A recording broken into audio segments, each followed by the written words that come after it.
Hello friends, welcome to JCD tech YouTube channel. Friends, ఈరోజు మన video వచ్చేసి ఆంధ్రప్రదేశ్ రాష్ట్రం అనంతపురం జిల్లాలో అంగన్వాడీ సహాయకులు మరియు కార్యకర్త పోస్టులకి దరఖాస్తులు ఆహ్వానిస్తున్నట్లు ఒక ప్రకటన అనేది విడుదల చేశారండి. ఈ యొక్క పోస్టులకు సంబంధించి డీటెయిల్ నోటిఫికేషన్ అనేది విడుదలైంది. ఇంకా ఆ నోటిఫికేషన్ యొక్క పూర్తి వివరాలను వీడియోలో చూద్దాం. అలాగే ఈ యొక్క పోస్టులకి అప్లై చేసుకునేటప్పుడు అప్లికేషన్ ఫామ్ ఎలా ఫిల్ చేయాలనే డీటెయిల్స్ కూడా మనం వీడియోలో చూద్దాం.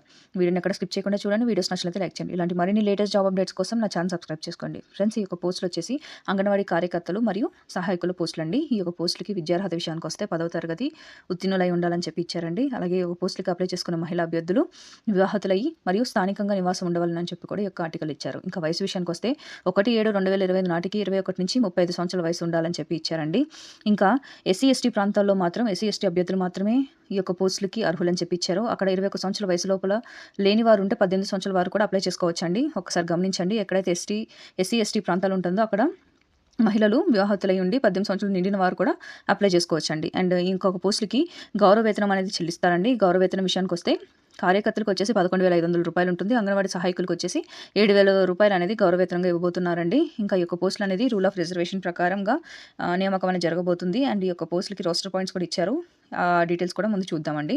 ఇంకా ఈ యొక్క పోస్టులకి అభ్యర్థులు ఏమేమి సర్టిఫికేట్స్ అటాచ్ చేయాల్సి ఉంటుందంటే కులము, నివాసము, పుట్టిన తేదీ, 10వ తరగతి marks memo, Aadhaar, physically handicapped అయితే దానికి సంబంధించిన సర్టిఫికేట్, ఈ యొక్క సర్టిఫికేట్స్ అనేది జత చేయాలండి. ఇంకా పూర్తిగా వివరాలు అనేది మనం ముందు వీడియోలో కూడా చూద్దాము. అండ్ ఈ యొక్క పోస్టులకు సంబంధించి ఖాళీలు మరియు మరిన్ని వివరాల కోసము సంబంధిత సిడిపిఓ కార్యాలయంలో సంప్రదించాల్సి ఉంటుందండి. లేదంటే aనంతపురం.ap.gov.in వెబ్సైట్లో కూడా ఈ యొక్క దానికి సంబంధించి డీటెయిల్స్ అనేది ఉంటుంది. ఫ్రెండ్స్, నేను ఈ యొక్క నోటిఫికేషన్ పీడిఎఫ్ని మన టెలిగ్రామ్ ఛానల్ జేసీ ఎడ్యుటెక్లో పోస్ట్ చేశానండి. ఒకసారి చెక్ చేయండి. అండ్ ఇంకొకటి గమనిక అని చెప్పి ఒక పాయింట్ ఇచ్చారండి.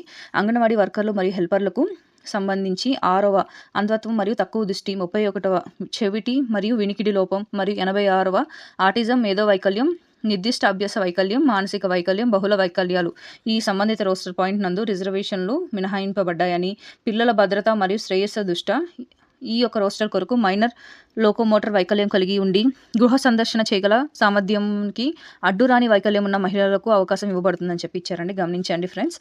అండ్ ఇంకా పోస్టులకి సంబంధించి ఇప్పుడు చెప్తున్నానండి. దరఖాస్తులకు ఏమేమి సర్టిఫికేట్స్ అటాచ్ చేయాల్సి ఉంటుంది అండ్ ఆ సర్టిఫికేట్స్కి గెజిటెడ్ అధికారిచే ధృవీకరించాల్సి ఉంటుంది. ఆ సర్టిఫికేట్లు అంటే ఏంటి ఇప్పుడు చూద్దాం. నివాసం స్థానికురాలు అయ్యి ఉండాలండి. దానికి సంబంధించి నేటివిటీ లేదా రెసిడెన్స్ లేదా ఆధార్ అనేది మీరు అటాచ్ చేయాల్సి ఉంటుంది. అండ్ 10వ తరగతి మార్క్స్ మెమో అనేది మీరు అటాచ్ చేయాలండి. పుట్టిన తేదీ వయసు నిర్ధారణ కోసం అయితే 10వ తరగతి మార్క్ మెమో ఉంటే సరిపోతుందండి. కులము మరియు నివాసం కోసం అయితే తహసీల్దార్ వారిచే జారీ చేయబడిన క్యాస్ట్ సర్టిఫికేట్ అనేది మీరు అటాచ్ చేయాల్సి ఉంటుంది. వికలాంగత్వం కోసము వికలాంగత్వంకు సంబంధించి వికలాంగుల సంక్షేమ శాఖ వారి జారీ చేసిన ధృవపత్రం అనేది అటాచ్ చేయాల్సి ఉంటుందండి. ఫోటో అనేది అప్లికేషన్ మొదట మీరు పేస్ట్ చేయాల్సి ఉంటుందండి. అండ్ ఈ యొక్క ఈ యొక్క చెప్పిన పైన సర్టిఫికేట్స్ అన్నిటికీ గెజిటెడ్ అధికారిచే మీరు ధృవీకరించాల్సి ఉంటుంది. అంగన్వాడీ కార్యకర్త మరియు అంగన్వాడీ సహాయకుల ఖాళీల వివరాలు అనేది చూద్దామండి. ప్రాజెక్ట్ కింద ఎన్ని ఖాళీలు ఉన్నాయో ఇప్పుడు చూద్దాం. అనంతపురం అర్బన్లో అంగన్వాడీ హెల్పర్ పోస్టులకే ఉన్నాయండి. మొత్తం 8 ఉన్నాయి. వర్కర్స్లో 0 పోస్టులు అండి. అండ్ అనంతపురం రూరల్లో మొత్తం 7 ఖాళీలు అనేవి హెల్పర్లో ఉన్నాయండి. సింగనమలలో 3 పోస్టులు వచ్చేసి అంగన్వాడీ వర్కర్లో ఉన్నాయండి. హెల్పర్లో 7 పోస్టులు ఉన్నాయి. మొత్తం 10 పోస్టులు అనేవి ఈ యొక్క ప్రాజెక్ట్ కింద ఉన్నాయండి. నెక్స్ట్ నర్పాలలో అంగన్వాడీ వర్కర్లో 1 పోస్టు, అంగన్వాడీ హెల్పర్లో 11 పోస్టులు అని మొత్తం 12 పోస్టులు అనేవి ఉన్నాయి. తాడిపత్రిలో మొత్తం 14 పోస్టులు ఉండగా అందులో 4 వచ్చేసి వర్కర్కి, 10 పోస్టులు అనేవి హెల్పర్లకు ఉన్నాయండి. గూటిలో మొత్తం 8 పోస్టులు ఉండగా హెల్పర్కి 7 ఉన్నాయి. అంగన్వాడీ వర్కర్కి 1 పోస్ట్ అనేది ఉంది. ఇంకా ఉర్వకొండలో 12 పోస్టులు ఉండగా 2 పోస్టులు అనేవి అంగన్వాడీ వర్కర్కి ఉండగా హెల్పర్కి 10 పోస్టులు ఉన్నాయండి. కళ్యాణదుర్గంలో మొత్తం 6 పోస్టులు అనేవి ఉన్నాయండి. అందులో 1 అంగన్వాడీ వర్కర్కి ఉండగా 5 పోస్టులు అనేవి హెల్పర్కి ఉన్నాయండి. నెక్స్ట్ కనేకల్లో 6 పోస్టులు ఉన్నాయండి. అందులో 1 పోస్ట్ వచ్చేసి అంగన్వాడీ అంగన్వాడీ వర్కర్కి 1 పోస్ట్ ఉండగా అంగన్వాడీ హెల్పర్కి 5 పోస్టులు అనేవి ఉన్నాయండి. నెక్స్ట్ వచ్చేసి కంబాదూర్, దీంట్లో 3 పోస్టులు ఉన్నాయండి. ఈ యొక్క 3 పోస్టులు అనేవి హెల్పర్ కింద ఉన్నాయండి. నెక్స్ట్ రాయదుర్గ వచ్చేసి మొత్తం 6 పోస్టులు ఉన్నాయండి. అందులో 1 పోస్ట్ వచ్చేసి అంగన్వాడీ వర్కర్కి ఉండగా 5 పోస్టులు అనేవి అంగన్వాడీ హెల్పర్కి ఉన్నాయండి. మొత్తం పోస్టుల విషయానికి వస్తే అంగన్వాడీ వర్కర్ కింద 14 పోస్టులు ఉండగా అంగన్వాడీ హెల్పర్ కింద 78 పోస్టులు అనేవి ఉన్నాయండి. ఇంకా ఒకసారి నోటిఫికేషన్ అనేది చెక్ చేసేయండి. వీటన్నిటి గురించి చెప్తే వీడియో అనేది లెంతీ అయిపోతుందండి. ఒకసారి ఈ యొక్క పోస్టులు రోస్టర్ పాయింట్స్ అనేది మీరు మన టెలిగ్రామ్ ఛానల్లో నోటిఫికేషన్ ఆల్రెడీ పోస్ట్ చేశాను. అందులో ఒకసారి చెక్ చేసేసేయండి. అండ్ నెక్స్ట్ విషయానికి వస్తే దరఖాస్తులు అనేవి ఆల్రెడీ స్టార్ట్ అయిందండి 24th నుంచి. And last date of application వచ్చేసి 31st డిసెంబర్ అండి. గమనించండి, 31st డిసెంబర్ లోపల ఈ యొక్క పోస్టులకు సంబంధించిన అప్లికేషన్ ఫామ్ ఫిల్ చేసి సంబంధిత సర్టిఫికేట్స్ అనేది జతపరిచి సిడిపిఓ వారి కార్యాలయం నందు మీరు సమర్పించాల్సి ఉంటుందండి. సమర్పించిన తర్వాత మీకు రసీదు అనేది కూడా ఇస్తారు. అది గమనించండి. అండ్ దానికి సంబంధించిన అప్లికేషన్ ఫామ్ అనేది ఇప్పుడు ఒకసారి చూద్దాం. మీరు దరఖాస్తు చేసే ఉద్యోగం పేరు అంటే ఏ ఒక పోస్ట్‌కి మీరు అప్లై చేస్తున్నారు ఇక్కడ రాయాల్సి ఉంటుందండి. అది వర్కర్‌కా, హెల్పర్‌కా అక్కడ మెన్షన్ చేయండి. తర్వాత అంగన్వాడీ కేంద్రం పేరు అనేది ఇక్కడ మెన్షన్ చేయాల్సి ఉంటుంది. తర్వాత revenue division field by office అని ఉంది కదండీ, గమనించండి ఫ్రెండ్స్. ఫీల్డ్ బై ఆఫీస్ అన్నది మీరు ఫిల్ చేయకండి. అది ఆఫీస్ మీరు ఎప్పుడైతే అప్లికేషన్ సబ్మిట్ చేస్తారో అక్కడ ఆఫీస్ వాళ్ళు ఫిల్ చేసుకుంటారు.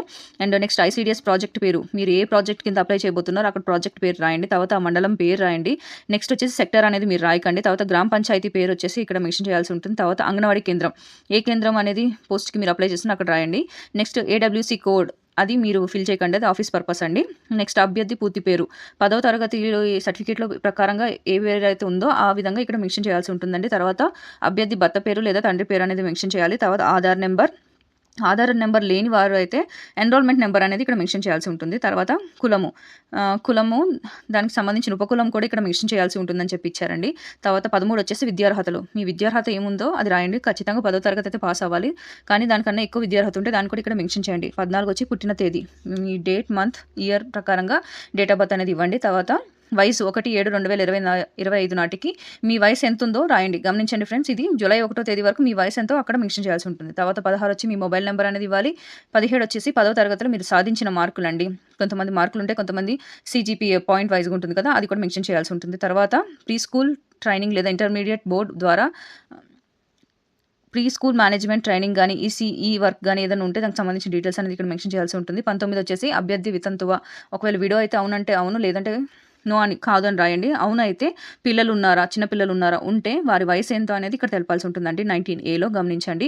20 వచ్చేసి అభ్యర్థి అనాథ అయితే ఏదైనా ప్రభుత్వ గుర్తింపు పొందిన సంస్థలో చదివి ఉన్నారా, ఉంటే దాని వివరాలు అనేది ఇక్కడ ఇవ్వాల్సి ఉంటుందండి. గమనించండి. 21 వచ్చేసి అభ్యర్థి వికలాంగత్వం కలిగి ఉన్నారా, ఉంటే పెట్టవలయును మరియు అంటే దానికి సంబంధించిన ఏ కేటగిరీలో మీకు ఫిజికలీ డిజబిలిటీ ఉందో అది అక్కడ మెన్షన్ చేయాల్సి ఉంటుందండి. తర్వాత సంబంధిత అనుభవం ఏదైనా ఉంటే దానికి సంబంధించిన డీటెయిల్స్ అనేది 22లో ఇవ్వాల్సి ఉంటుంది. తర్వాత మీ పోస్టల్ చిరునామా డీటెయిల్స్ అనేది ఇక్కడ ఇవ్వాల్సి ఉంటుందండి. కింద వచ్చేసి పైన తెలిపిన వివరములన్నీ వాస్తవాన్ని ధృవీకరించి మీ యొక్క సంతకం అనేది ఇక్కడ పెట్టాల్సి ఉంటుందండి. ఇంకా ఇక్కడ ఈ అప్లికేషన్ ఫామ్కి మీరు జతపరచాల్సింది ఏమేమి ఉంటాయంటే స్థానికత, 10వ తరగతి, ఇక్కడ చెప్పినవన్నీ జతపరచారా లేదా అనేది ఇక్కడ మీరు రాయాల్సి ఉంటుందండి. జతపరిస్తే అవును, లేదు అంటే లేదు అని రాయండి. దానికి సంబంధించిన ఈ యొక్క చెక్ లిస్ట్ని మీరు అప్లికేషన్ ఇచ్చేటప్పుడు మీరు చేయాల్సి ఉంటుందని చెప్పి సూచన ఇచ్చారండి. తనకి జాబితాని కింద ఇచ్చింది మాత్రం అది ఆఫీస్ పర్పస్ అండి, అది అక్కడ వాళ్ళు ఫిల్ చేస్తారు. అండ్ ఈ యొక్క పోస్టులకు సంబంధించి అప్లికేషన్ ఫామ్ అనేది అక్కడ కార్యాలయంలో అవైలబుల్ ఉంటుందండి, అక్కడ తీసుకొని మీరు ఫిల్ చేయాల్సి ఉంటుందని చెప్పి కూడా ఇచ్చారు. ఇది ఫ్రెండ్స్ ఈ ఆర్టికల్ సంబంధించిన పూర్తి వివరాలు. ఇలాంటి మరిన్ని లేటెస్ట్ జాబ్ అప్డేట్స్ కోసం నా ఛానల్ సబ్స్క్రైబ్ చేసుకోండి. వీడియో నచ్చినట్లయితే లైక్ చేయండి. ఇలాంటి మరిన్ని లేటెస్ట్ జాబ్ అప్డేట్స్ కోసం నా ఛానల్ సబ్స్క్రైబ్ చేసుకోండి. Thank you for watching.